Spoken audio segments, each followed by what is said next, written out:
Dios le bendiga a mis hermanos. Que Dios le continúe bendiciendo, mejor dicho, porque ya nos ha bendecido mucho a través de la alabanza, a través de permitirnos estar aquí el primer día de la semana para darle toda la honra, todas las glorias a Él. Es una bendición para nosotros, es un privilegio estarle y es un privilegio también ir a su palabra y encontrar los principios que Dios ha guardado para que nosotros anduviésemos en ellos. El día de hoy hemos titulado el tema, la prédica hoy, la vida que agrada a Dios, agradando a Dios con nuestras vidas. Y vamos a ver algunos ejemplos que encontramos en la Biblia de personas que estuvieron agradando a Dios, iglesias que estuvieron agradando a Dios y el mandato de Dios para con nosotros de agradarlo en todas nuestras vidas, agradarle a Él. Y quiero que vayan conmigo a 1 Tesalonicenses, el capítulo 4.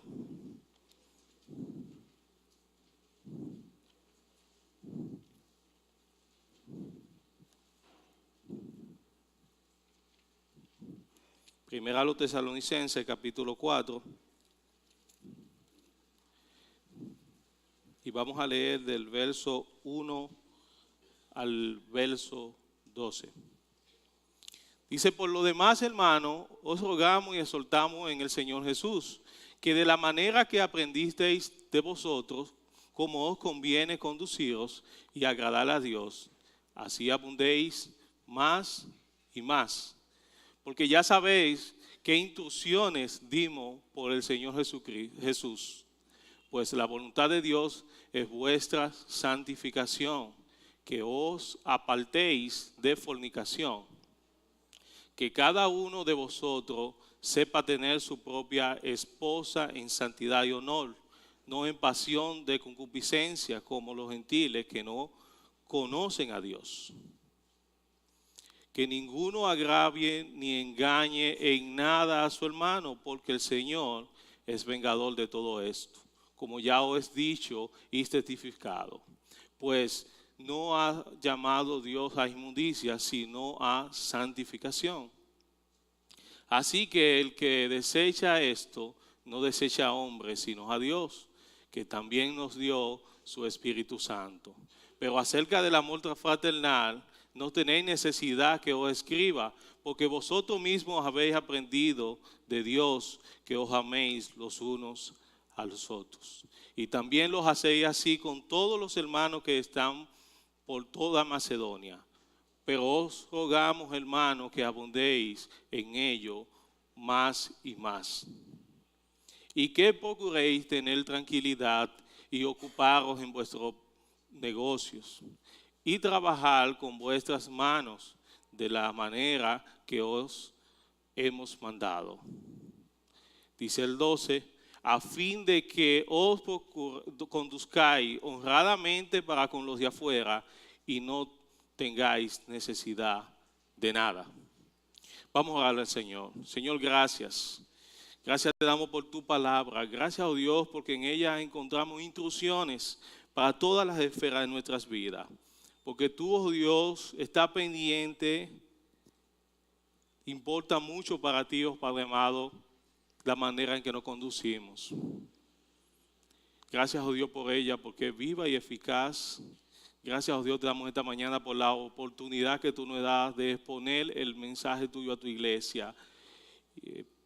Pedimos, Dios, que tú tomes control de nuestras emociones, de nuestros corazones y nos permita, oh Señor, entender tu palabra y decir lo que tú quieres decir a tu iglesia en esta mañana. Te pedimos, Señor, por aquellos que no te conocen, que tú también estés trabajando en sus corazones y ellos puedan, oh Dios, empezar a vivir una vida que te agrade a ti. Señor, te damos gracias por las personas que estuvieron orando por la predicación, tanto hoy como en la semana. Gracias, oh Dios, porque son de bendición a tu pueblo, Padre, y porque lo hacen objetivamente, oh Señor, y conociendo tu poder para obrar en su pueblo. Gracias, Señor, en el nombre de Jesús. Amén. Vemos a Pablo escribirle a la iglesia de Tesalónicas, a los tesalonicenses, en esta primera carta. Y vemos a Pablo en todo momento animándole, motivándole a seguir caminando como lo hacían, porque estaba muy acorde a lo que Pablo le había predicado, a lo que Pablo le había modelado estando allí en esa iglesia. Esta iglesia tuvo poco tiempo con Pablo, ya que él tuvo que salir por las persecuciones. Y Pablo, preocupado, envía a ver cómo iba la iglesia a Timoteo, cómo iba esta iglesia después de tantos ataques, después de tantas presiones, una iglesia viviendo con muchas presiones de inmoralidades de todo tipo. Pero al enviar a Timoteo, Pablo recibe respuesta de esta iglesia, la cual estaba perseverando en la fe, en el amor, en santidad. Y Pablo escribe esta carta para animarle y para hoy mostrarnos a nosotros estos principios que ya él había predicado a esta iglesia, que lo estaba poniendo en práctica, y para que nosotros nos revisemos y realicemos los cambios en nuestras vidas para seguir también cada día más agradando al Señor. Y en este pasaje podemos ver dos grandes temas, dos grandes puntos. Y el primer punto que vamos a ver es cómo nosotros agradamos a Dios. ¿De qué manera agrademos a Dios? Surge la pregunta luego del tema de una vida que agrade a Dios. ¿Cómo le agradamos? Vemos dos puntos fuertes entonces ahora. Y en el primer punto, agradamos a Dios viviendo en santidad. Dice el verso 3, la parte A, pues la voluntad de Dios es vuestra santidad. Podemos leerlo. Pues la voluntad de Dios es vuestra santidad, la parte de que os apartéis de fornicación. O sea, necesitamos ir al Señor porque esa es la voluntad de Dios, su santidad. Necesitamos obedecer este principio de santidad porque es lo primero, es la voluntad de Dios que nosotros andemos en santidad. El mismo Señor nos escribe y nos ha llamado para que nosotros andemos en santidad. Santidad aquí es apartado del pecado, luego de tener el proceso de ser redimido, de ser santificado, de posicionalmente hasta el Padre por Cristo, ser presentado como santo. Pero se trata más bien en nuestra vida cotidiana, cómo nosotros andamos, cómo nosotros nos conducimos, cuáles cosas yo debo de apartarme para entonces servir al Señor. Apartarme del pecado para Dios. Y esto es santificación, esto es tener una vida de santidad. Y queremos responder al cómo nosotros entonces vivimos una vida en santidad. ¿Qué principios encontramos en la vida, en la Biblia, que nos ayudan a vivir estos principios? Y vamos a verlo a la luz también del capítulo 4. Dice, apártate de inmoralidades sexuales. Apartándonos. Una de las cosas que nosotros necesitamos apartarnos para vivir en santidad, y uno de los primeros principios que expone el capítulo 4 es apartarnos de inmoralidades sexuales. En esto consiste en apartarnos de las cosas para dedicarnos a agradar a Dios. Esto es santidad, apartarnos de Dios. Vemos en Efesios donde nos habla que de esta cosa ni aún se nombre entre el pueblo de Dios. Está hablando de las inmoralidades sexuales. Podemos ir a Efesios. Pero fornicación y toda inmundicia o avaricia ni aún se nombre entre vosotros, como conviene a quienes, a los santos y a los que estamos siendo santificados por el proceso del Espíritu Santo en nuestras vidas.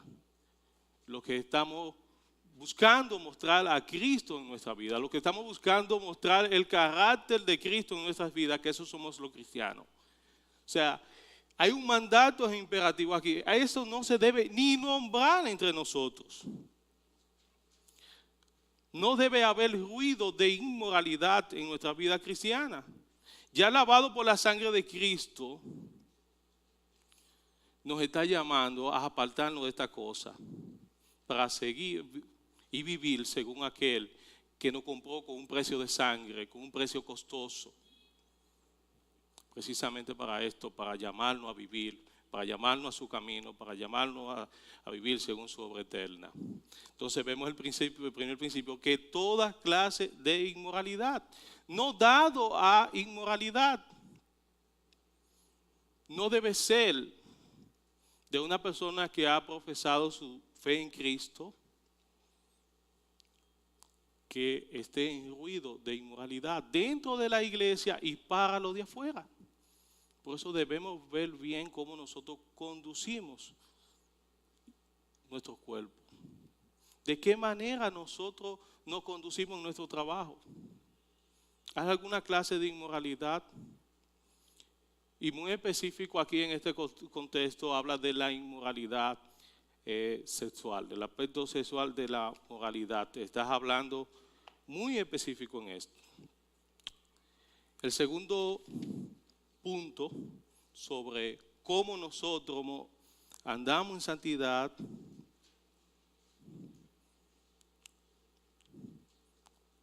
ten control de tu cuerpo. Y vamos a leer en el capítulo 4, verso 5, a ver qué nos dice, a ver qué coherencia tiene esto.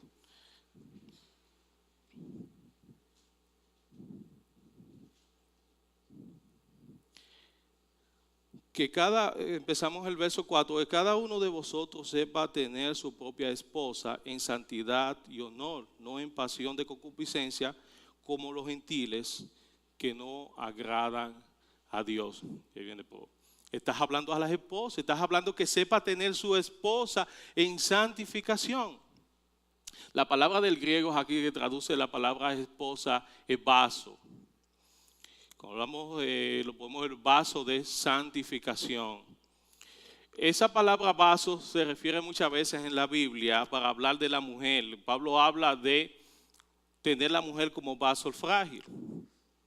Pero también si vamos a 2 Corintios 4, 7, podemos ver que la palabra vaso en muchas partes de la Biblia es empleada para referirse a nuestro cuerpo, a nosotros, pero específicamente a nuestros cuerpos. Podemos ir a los Corintios 4, 7. Dice, pero tenemos este tesoro en vaso de barro para que la excelencia del poder sea de Dios y no de nosotros. Un cuerpo de barro, un vaso de barro. Y aquí en este contexto entiendo de que tiene mucho más relación verlo a la luz de que estás hablando de nuestras vidas. No es poniendo como excluyente al hombre, sino a la mujer.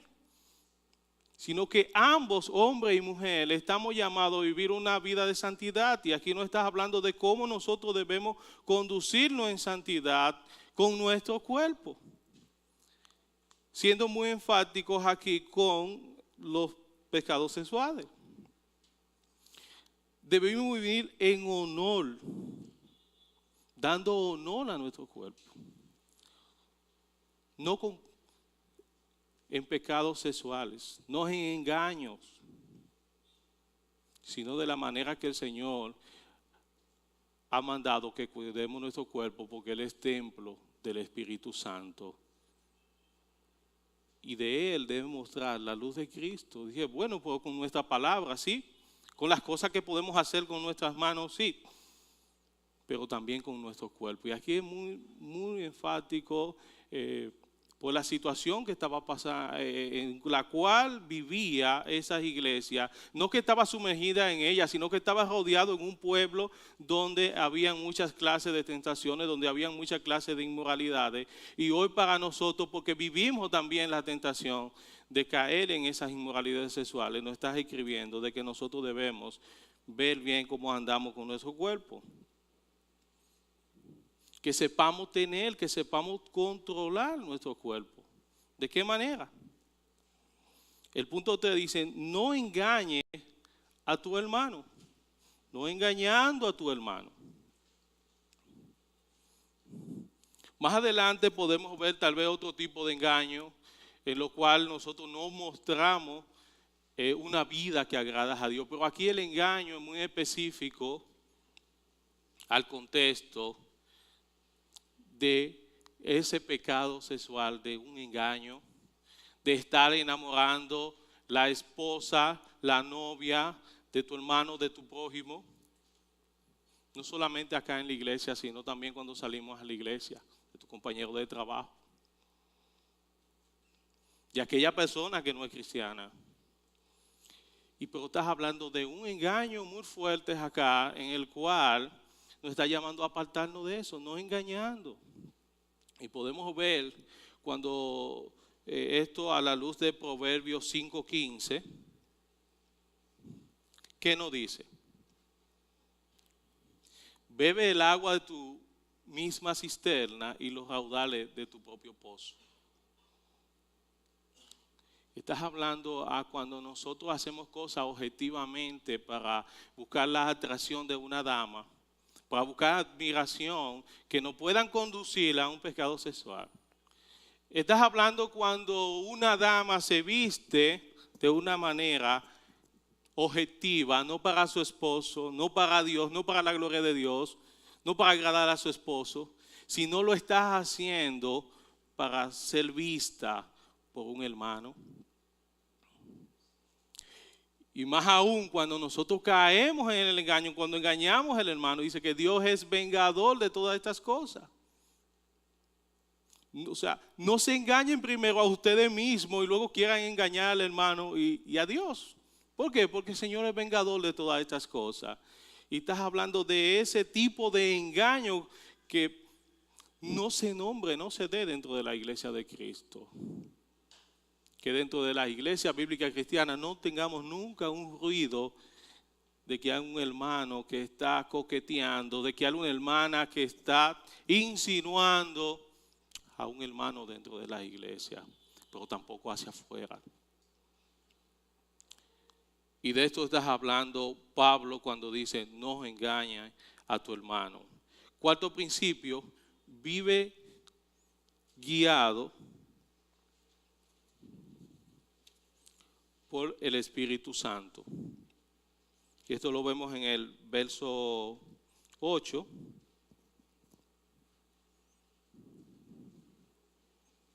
Así que el que desecha esto no desecha a hombre, sino a Dios, que también nos dio su Espíritu Santo. Y podríamos pensar, ¿qué coherencia tiene que no se está engañando al hermano, no está engañando a las personas? O sea, que el que escucha esto y no lo pone en práctica, lo rechaza, te tiene de frente a Dios y a su palabra. ¿Por qué? Porque Él nos entregó el Espíritu Santo para que nosotros tengamos todas las herramientas para decir no al pecado. Estamos convencidos que sin el Espíritu Santo en nuestra vida no es forma vivir en santidad, no es forma huir y apartarnos de las inmoralidades sexuales. No hay forma. No tenemos la capacidad en nosotros mismos de decir no. Antes de nosotros no venir a Cristo y no tener el Espíritu Santo entre nosotros, dice la Biblia, nosotros vivíamos por estas cosas. Esto era lo normal. En el mundo esto es lo normal. Lo predominante en un hombre o una mujer del mundo es cuánta habilidad tiene para cometer estos pecados y ocultarlo. Lo que nos debe caracterizar a nosotros es la santidad, es vivir en santidad y apoyado precisamente en esto, en el Espíritu Santo en nosotros que obra, que nos dice no lo haga, que nos instruye a las cosas que nosotros debemos hacer en Cristo. O sea, esa es nuestra receta y esa debe ser nuestra identidad como cristianos. Personas que mostremos que el Espíritu Santo cambia, que el Espíritu Santo renueva, que antes éramos otra cosa, pero que ahora somos nuevos en Cristo y ahora somos diferentes en Cristo. No debe ser este nuestro sello, no debe ser esta nuestra característica. Y entendemos que necesitamos del Espíritu Santo para poder vivir una vida que agrade a Dios. Y le tengo una noticia, tenemos el Espíritu Santo en nosotros. Todo lo que hemos creído, tenemos la herramienta. El Señor solamente nos está llamando a apoyarnos, a utilizarla porque están ahí. Y en cuanto al Espíritu Santo, a ser guiado por el Espíritu Santo, que no solamente es una herramienta que podemos tomar, no es así, es el Espíritu Santo de Dios que guía nuestras vidas. Tenemos la fe, tenemos otras herramientas que tenemos que vestirnos, porque el Espíritu Santo actúa en nuestras vidas. Solamente debemos de ser dejados guiar por el Espíritu Santo. Y Él hará todos esos cambios. Posiblemente podemos venir a Cristo con una tendencia a esos tipos de pecados. ¿Y qué hacemos ahora? El mismo mandato, apartarnos, pero el Señor ha depositado el Espíritu Santo en nosotros para que ya esa vida pasada no sea lo que nos caracteriza hoy día, sino una vida que le agrade a Él. Y por eso el Espíritu Santo actúa con poder en nuestras vidas para que nosotros estemos apartados de estos pecados. Por eso podemos ver en este primer punto que Pablo se enfoca totalmente a una vida de santidad. Desde el versículo 1 hasta el versículo 8 del capítulo 4 de los primeros a los tesalonicenses, Pablo le está instruyendo a vivir una vida en santidad. Y se refiere a todas las esferas de la vida, a todo cristiano. No importando el sexo, mujer y hombre. Y está llamando ese vaso como su cuerpo, el cual usted debe presentarlo de una manera digna para Dios y para que los demás puedan ver el cambio que Dios está haciendo en usted cada día. Y que Dios hizo una vez ha depositado el Espíritu Santo en su vida.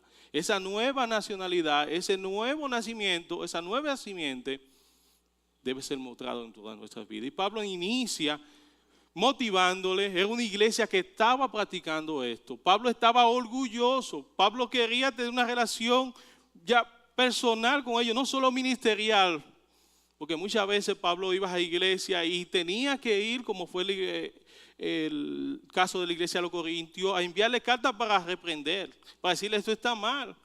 Ustedes están apoyando, están envanecidos por situaciones que están pasando dentro de la iglesia y en vez de reprenderlo y restaurar al hermano, ustedes están envanecidos, ustedes están contentos, ustedes están viendo normal. Pero en este caso, Pablo había visto una iglesia que seguía fiel, que vivía en santidad, que estaba sin engaño, que no había engaño y menos de esta naturaleza dentro de la iglesia. Y es lo que Dios quiere también para nosotros hoy día, de que nosotros vivamos esa vida de ejemplo. Segundo punto que nosotros vemos, lo encontramos en el versículo 9.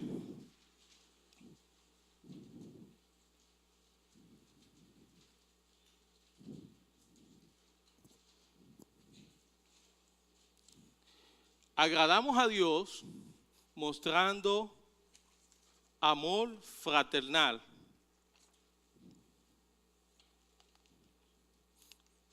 Si definimos amor fraternal, es amor por los hermanos, todos.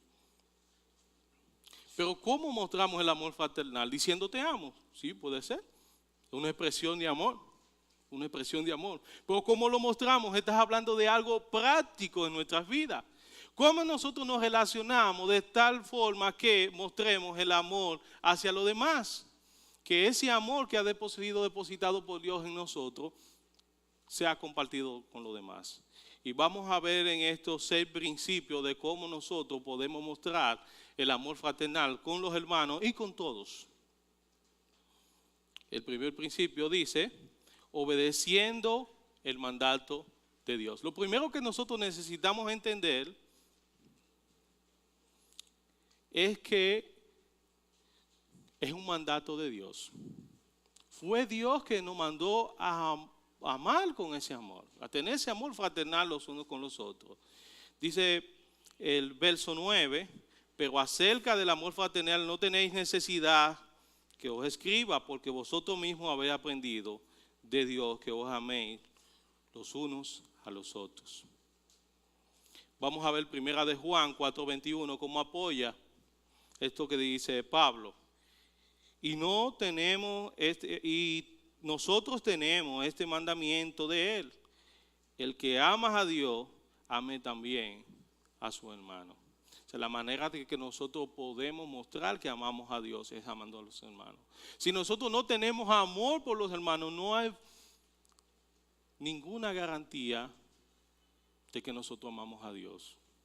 Estamos haciendo visible cuánto amamos a Dios de la manera que nosotros amamos a nuestros hermanos. O sea que cuando queremos subir nivel en el amor a Dios y decir yo amo a Dios con todo mi corazón, así mismo debemos abrazar al hermano, así mismo de esa forma amar al hermano. Y más adelante vamos a ver que es difícil, que no es tan fácil. No siempre es fácil, pero es un mandato de Dios. Y si nosotros queremos agradar a Dios, entonces a quien nos debemos es a Dios. A quien nos tenemos que someter primeramente es a Dios.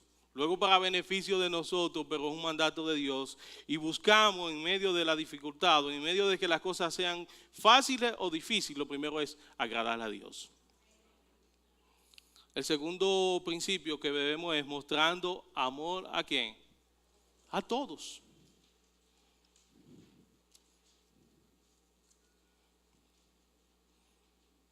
Dice el verso 10, y también lo hacéis así con todos los que están por toda Macedonia. No solamente es ahí, sino por toda Macedonia. Y qué bien que Pablo va escribiendo y va poniendo el ejemplo. Ustedes lo están haciendo así, síganlo haciendo así, háganlo aún más y más. Qué bueno que si el Señor no viera nuestras iglesias en este momento, pudiera decir, así como ustedes lo están haciendo, háganlo más y más.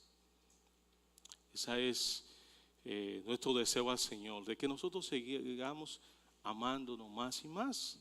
Es el propósito de Dios también hoy día para nuestra iglesia.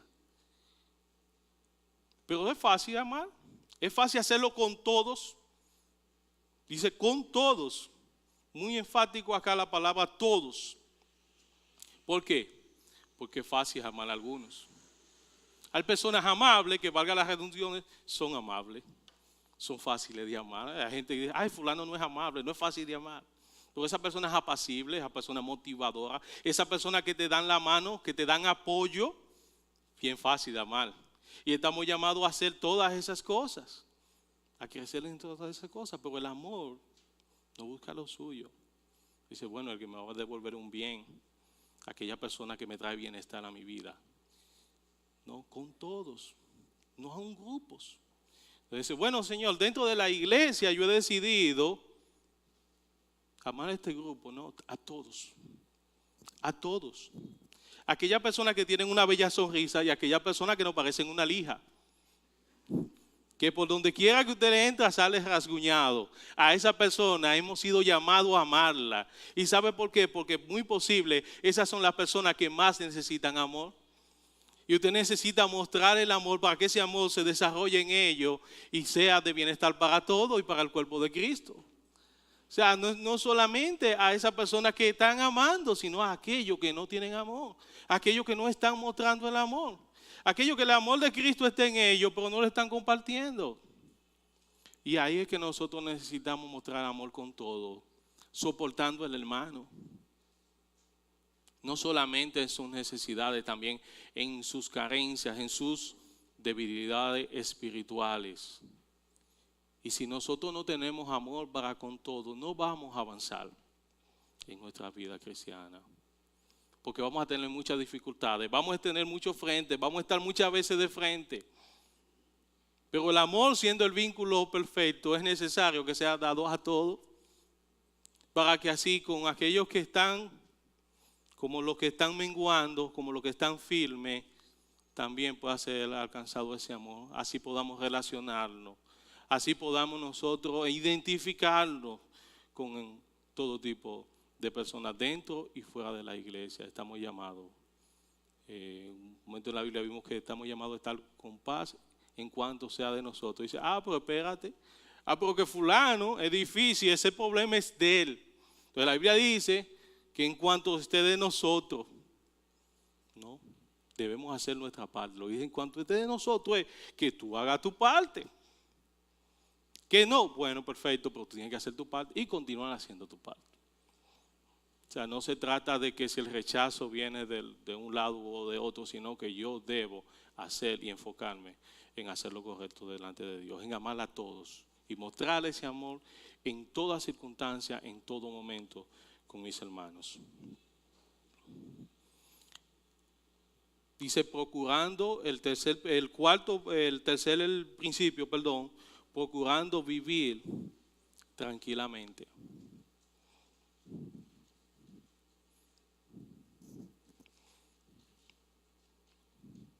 Vemos esto en el verso 11 de la parte B, y que procuréis tener tranquilidad y ocuparos en vuestro negocio. Vamos a ver la parte de la tranquilidad. O sea, ¿de qué estás hablando aquí? De que nosotros debemos amar con ese amor fraternal. Después de una vida de santidad también necesitamos amar, que debemos amar a todos, tener tranquilidad. Y de esta tranquilidad estás hablando de no tener turbulencias, no tener ruidos entre nosotros, sino que cada uno de nosotros podamos relacionarnos de la manera que Dios ha mandado que nos relacionemos los unos con los otros. Y cuando nosotros hacemos esto, estamos procurando vivir una vida tranquilamente. Y esta tranquilidad nos está hablando de una pasividad, de estar sereno, sino de algo activo, de buscar la tranquilidad en nuestro diario vivir con nuestros hermanos, en nuestras relaciones. Pues es un mandato. Dice, hay que procurar. Si yo estoy procurando algo, yo no puedo estar tranquilo. Pero mira, yo estoy procurando comprar mi casa, entonces yo me quedo sentado en mi casa. ¿Qué estoy procurando? No tiene coherencia. El que procura algo, lucha por algo, busca algo, hace algo. Y aquí estás hablando de aportar a no tener ruido con los demás. Y primeramente con nuestros hermanos, no tener ruido, no tener turbulencia, no ser una persona que diariamente está envuelto en un conflicto, sino una persona que procura vivir tranquilamente. Vemos un cuarto principio, dice, ocúpate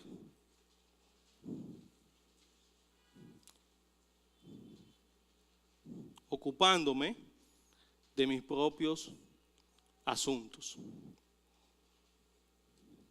Dice el verso 11 de la parte B, y ocuparos en vuestros negocios y trabajar con vuestras manos en la manera que hemos mandado. Ahí la palabra negocio es asunto, en tus propias responsabilidades. A eso nos está llamando, a que nosotros debemos ocuparnos en nuestras propias responsabilidades. En otro dicho, no esté tanto metido en la responsabilidad del otro, sino en tus propios asuntos. Precede un poco a lo que dijimos anteriormente, vivir en tranquilidad. Una persona que no se ocupa en lo que debes hacer es una persona que no va a vivir tranquilamente porque posiblemente esté enfocado a lo que debe hacer el otro. Entonces hay un llamado aquí de nosotros debemos ocuparnos en nuestros propios asuntos. Resultado de nuestra vida cotidiana. Tenemos muchas cosas en las cuales nosotros necesitamos ser responsables. Hay muchas cosas que nosotros necesitamos atender que han sido propiamente para cada uno de nosotros.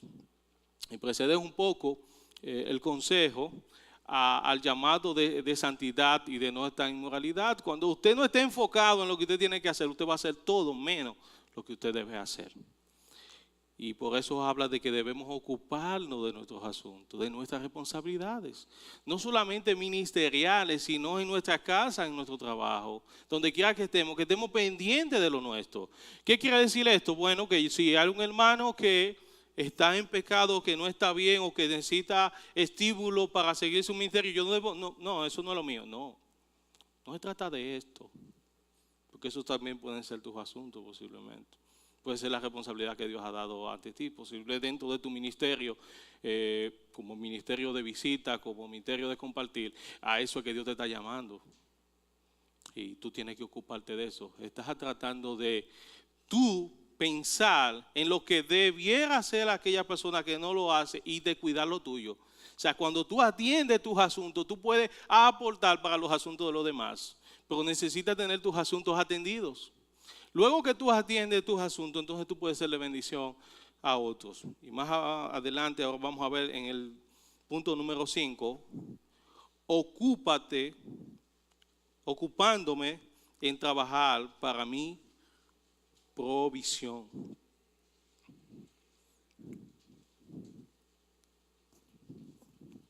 Dice el verso 11, ocuparos de vuestro negocio y trabajar con vuestras manos de la manera que os he mandado.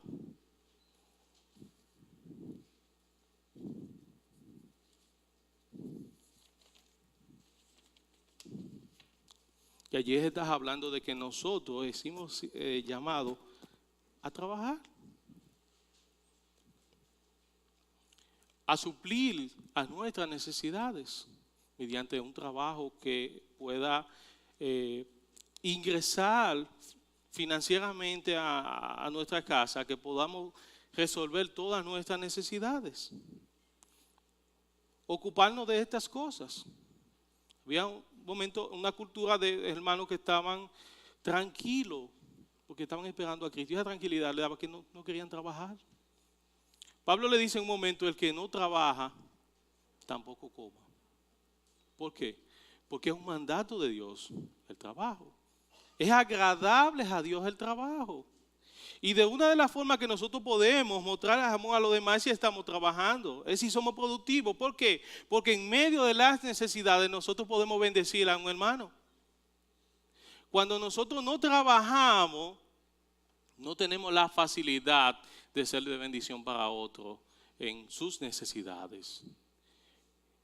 Y aquí la Biblia nos está llamando que nosotros debemos esforzarnos. Dice, no un trabajo, dice trabajar con tus propias manos. Estás hablando de ese trabajo secular que usted tiene para traerle el sustento a su casa.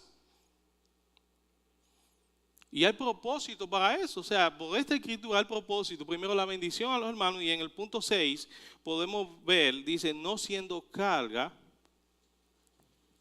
para los demás. Dice el verso, el Tesalonicenses, porque os acordáis, hermano, el 2:9, de lo que Pablo le está instruyendo, de lo que Pablo le está diciendo, de cómo vivía dentro de ello. El mismo Pablo era un ejemplo de esto.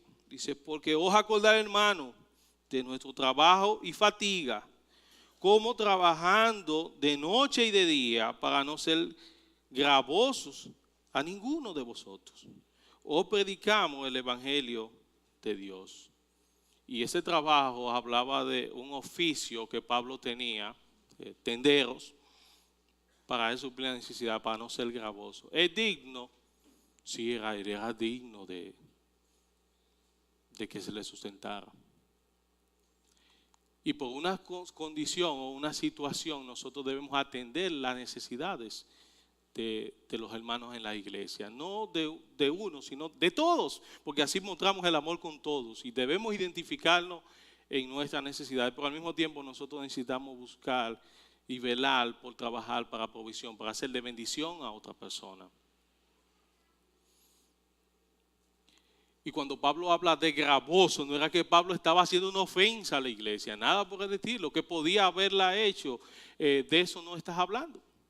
Estás hablando de un gravamen, de grabar, de que en una casilla financiera ahí diga fulano de tal, más bien tal vez por los recursos de la iglesia y por lo que Pablo quería mostrarle a una iglesia nueva que no había madurado, porque para ofrendar, para suplir, para dar a Dios en adoración se necesita madurez. Y Pablo decía que él lo hacía por esto, para no ser gravoso, para no ser carga para la iglesia. Y esto nos estimula a nosotros que nosotros necesitamos trabajar, necesitamos empeñarnos en este punto y así poder contribuir para que otras necesidades de la iglesia y de los hermanos que se encuentren en necesidades sean suplidas. O sea, dentro de nosotros no vale la idea de que, bueno, yo estoy sin trabajo, pero no estoy buscando trabajo. Yo estoy bien. Las aves del cielo el Señor la mantiene y comen. Sí, eso es cierto. Eso es cierto. El Señor siempre está proveyendo. El Señor no está sustentado, lo ha prometido y nos ha mandado a trabajar. O sea, no vale de nosotros decir, bueno, yo decidí, yo no voy a trabajar. Yo me congrego en la iglesia, yo vengo acá, pero ya yo decidí, ya no voy a trabajar. A menos que sea para dedicarnos completamente al ministerio de Cristo, que es mucho trabajo, mucho y tremendo trabajo.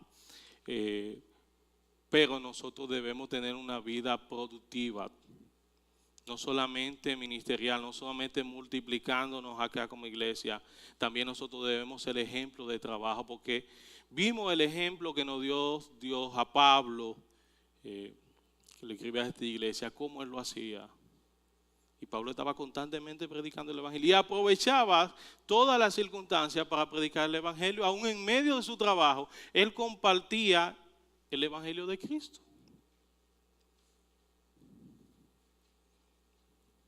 Y vemos un propósito de todo esto,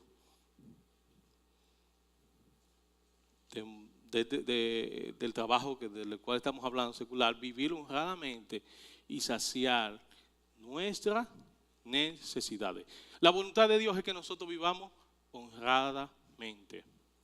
¿Por qué habla de honradamente? Que hay una división ahí, honradamente o sea, hay dos.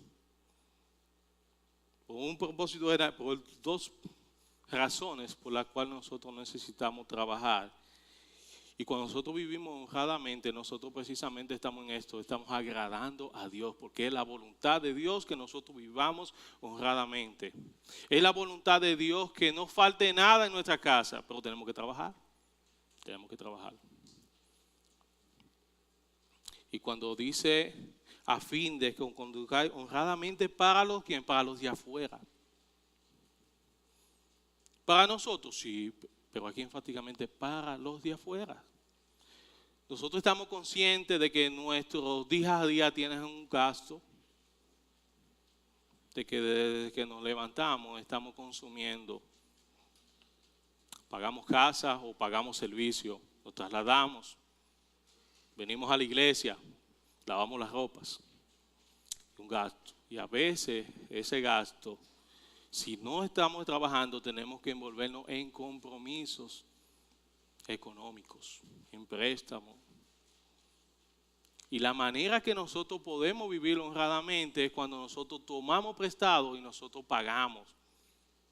Y nos estamos así conduciendo bien para con lo de afuera, de la manera correcta, honradamente para con lo de afuera.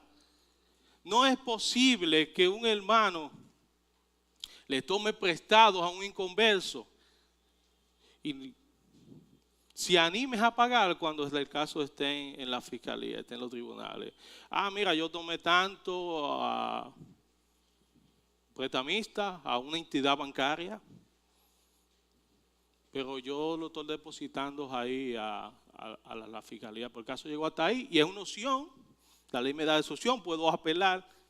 No, dice la Biblia que tú te has atado con esa persona, tú eres esclavo de quien le debe. O sea, debe pagar.